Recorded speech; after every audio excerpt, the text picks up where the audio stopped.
ایک بزرگ تھے جو فوت ہو گئے، انہوں نے یہ بات مجھے جس طرح سمجھائی تھی وہ آج بھی میں ان کا مشکور ہوں کہ دنیا میں عام قاعدے قانون کے تحت بھی کسی سے کچھ کہنا کہ بھائی میرا یہ کام آپ کر دیجئے، آپ کر سکتے ہیں، ایک دفعہ کہنا جائز ہے، دوسری مرتبہ یاد دلا دینا کہ شاید بھول گئے وہ بھی جائز ہے، تیسری مرتبہ کہنا شرک ہو جائے گا، اور اس میں الہا و زاری کرنا اور خوشامدیں کرنا اور گڑ گڑانا یہ تو شرک ہے۔ تم نے یہ سمجھا ہے کہ تمہارا کام یہی کر سکتا ہے، کام کرنے والا تو اللہ ہے،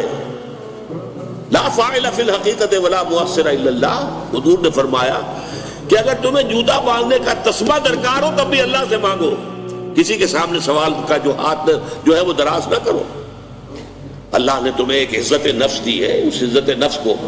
دہلا نہ بناؤ، کسی کے سامنے جو ہے اپنا ہاتھ پھیلا دینا، اپنی عزت نفس جو ہے اس کو ختم کر دینا ہے، مت مانگو کسی سے کچھ۔